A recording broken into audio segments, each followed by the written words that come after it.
Hello dear students, welcome to this program. Today I am going to talk about drugs, their nature and sources, and their routes of administration. Before discussing the topic in detail, let's first note its objectives. Number 1, how are drugs defined? Number 2, what is the nature of drugs? Number 3, what are the main sources from which drugs are obtained? And number 4, what are the routes of drug administration? Let's first discuss the definition of drugs. A drug may be defined as a natural or synthetic substance which, when taken into a living body, affects its functioning or structure and is used in the diagnosis, mitigation, treatment, or prevention of a disease. A drug may also be habit-forming stimulant or narcotic substance like alcohol, cannabis, nicotine, or a derivative of poppy, which produces a state of arousal, contentment, or euphoria.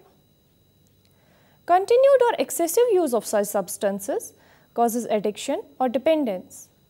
The former refers to legal drugs and the latter as illegal drugs.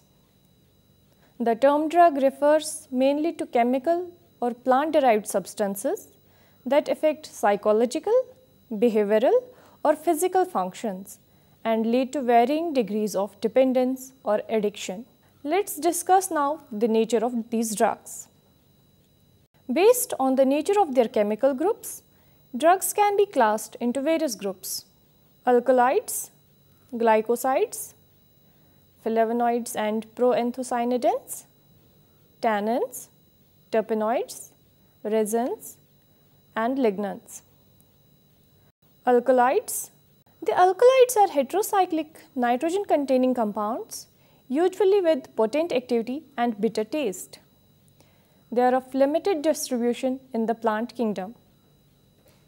The various groups of alkaloids like tropane alkaloids, pyrrolizidine alkaloids, and methylxanthine alkaloids have diverse clinical properties which are mentioned below.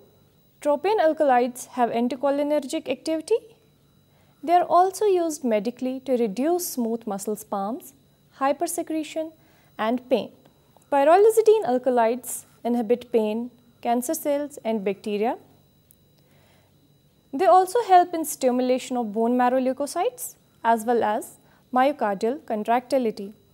Methylxanthines bind to adenosine receptor and elicit neurological effects in man and animals, which may be regarded stimulating at low to moderate intake. In rodents, high intakes of methylxanthines show reduced sperm production and testicular atrophy. Now, coming to glycosides. These compounds consist of various categories of secondary metabolites bound to a mono or oligosaccharide or to uronic acid. The saccharide or uronic acid part is called the glycone and the non-saccharide part the aglycone.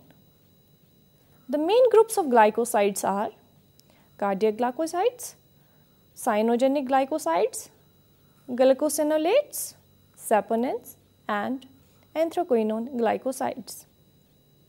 Now, the clinical properties of these glycosides include: they inhibit sodium-potassium ATPase pumps in cell membranes. These pumps are critical for the functioning of the cardiac cells. Therefore, these compounds result in increased contractility and reduced heart rate. Cyanogenic glycosides interfere with the iodine utilization and result in hypothyroidism. Some saponins induce photosensitization and jaundice. Anthraquinone glycosides help in induction of water and electrolyte excretion as well as peristalsis in colon.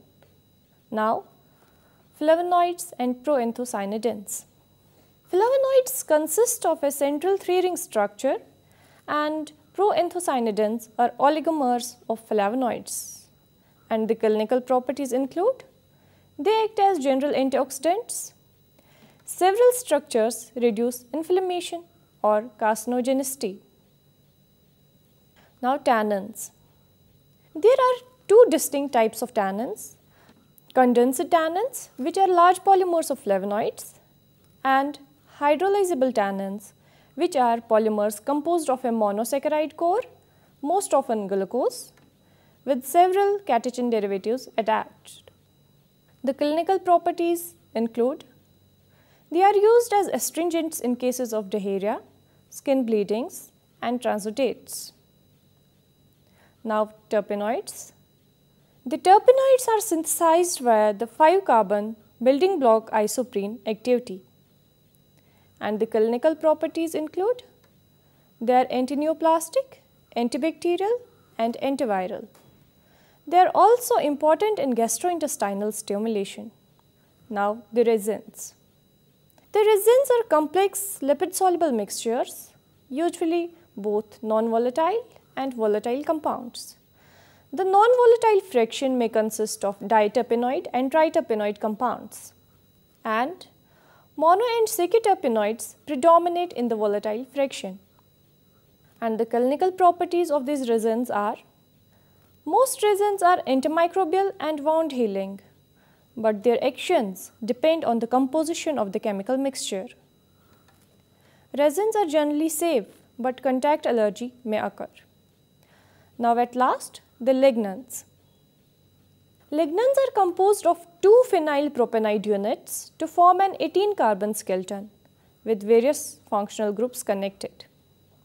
They are gently lipophilic and have structural functions within the plant cell membranes. Lignans show phytoestrogenic and antineoplastic effects. Now let us discuss sources of drugs. Drugs can be obtained from natural sources like plants, animals, microbes, etc., or can be prepared synthetically. First, we will discuss natural sources of drugs. Nature has been a source of medicinal agents for thousands of years and continues to be an abundant source of novel chemotypes and pharmacophores. With only 5 to 15% of the approximately 250,000 species of hair plants systematically investigated and the potential of marine environment barely tapped, these areas will remain a rich source of novel bioactive compounds. It's apparent that nature can provide the novel chemical scaffolds for elaboration by chemical and biochemical approaches, thus leading to agents that have been optimized on the basis of their pharmacological activities. First, we will discuss the plants as the sources of drugs. Plants have formed the basis for traditional medicine systems which have been used for thousands of years in countries such as China and India. These plant-based systems continue to play an essential role in healthcare, and it has been estimated by the World Health Organization that approximately 80% of the world's inhabitants rely mainly on traditional medicines for their primary health care. Examples of important plant compounds developed for the benefit of human health are: ephedrine, first isolated from Ephedra sinca, is the basis for the synthesis of the anti-asthma agents salbutamol and salmeterol. Now, tubocurarine. It's the muscle relaxant isolated from Cododendron and Curaria species and used by indigenous groups in the Amazon as the basis for the arrow poison curare. Vinblastine and vincristine, isolated from Catharanthus roseus, has anticancerous properties. Papaver somniferum has given rise to 4 important medicines. The plant is very old painkiller and a sedative. The 4 important alkaloids found in opium that are used as medicines today are morphine, codeine, noscapine, and papaverine. Now, citrinquine.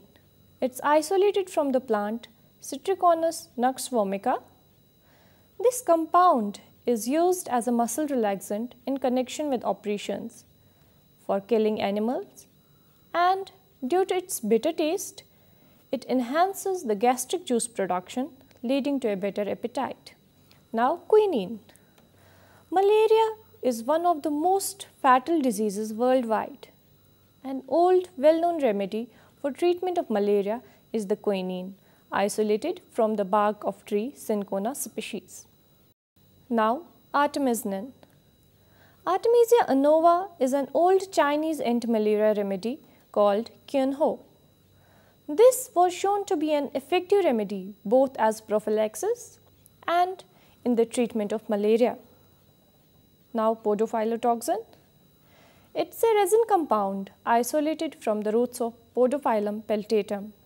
Podophyllotoxin was also the lead compound giving rise to the development of the medical drugs tinoposide and etoposide, today used against several types of cancers. Now we will discuss the microbes as the source of drugs.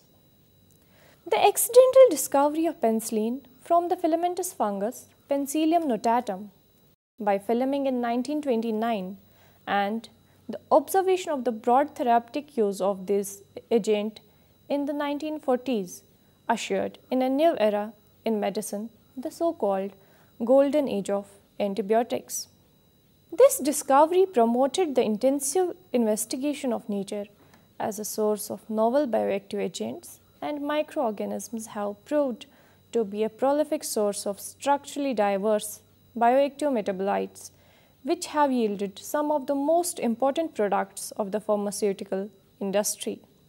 And these include antibacterial agents such as penicillins from Penicillium species, cephalosporins from Cephalosporum cryptosporidium, tetracycline from the actinomycetales. The immunosuppressive agents like the cyclosporins and rapamycin from Streptomyces species, the cholesterol-lowering agents such as mevastatin and lovastatin from Penicillium species, and Anthelmintics and antiparasitic drugs such as ivermectins from Streptomyces species. Cyclosporin A, isolated from the microfungus Tolypocladium inflatum, has immunosuppressive properties. This product revolutionized the survival period for people needing transplantation of organs and has given a large number of people an elongated life. Now, the marine sources of drugs. The world's oceans, covering more than 70% of the Earth's surface, represent an enormous resource for the discovery of potential chemotherapeutic agents.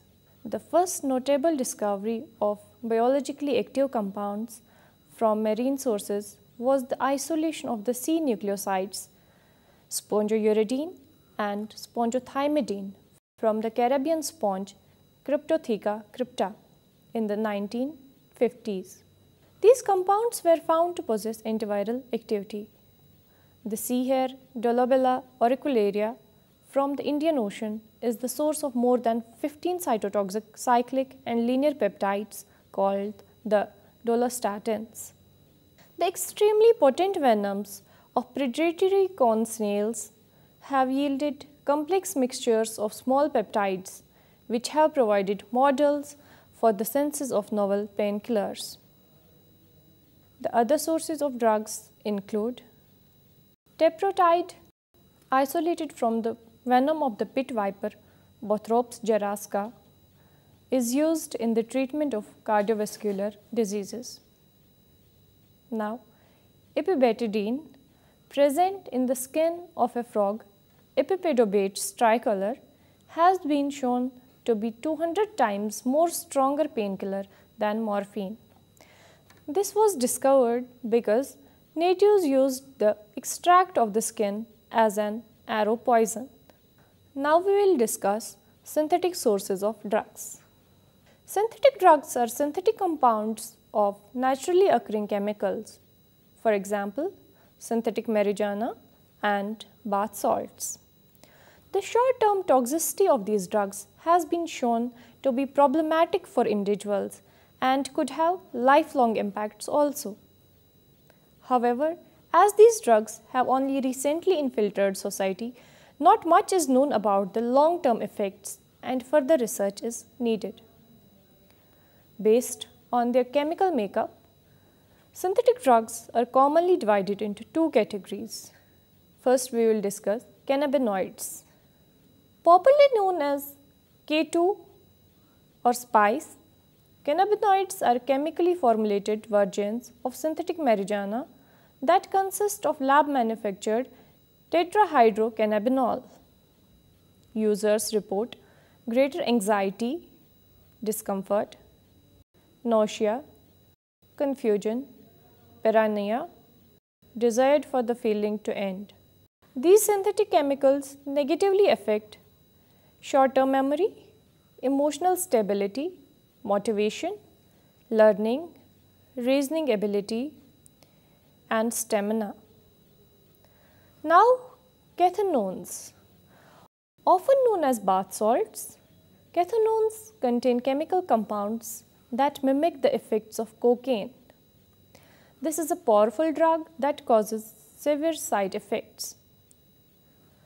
Bath salts are sold as crystalline powder with names such as Every Wave, Blow, Red Dove, Vanilla Sky, Aura, ZS2, Zoom, Bliss, Blue Silk, White Lightning, Ocean, Charge, White Dove, and others. The symptoms of bath salt use are severe paranoia, seizures, violent behavior, decreased need for sleep, hallucinations, lack of appetite, chest pain, and self-mutilation. Users frequently describe the high as horrible and report seeing demons, monsters, foreign soldiers, or aliens. Some have symptoms for 2 to 3 days. Some require long-term psychiatric care because their symptoms do not improve. Long-term health problems that result from the use of bath salts are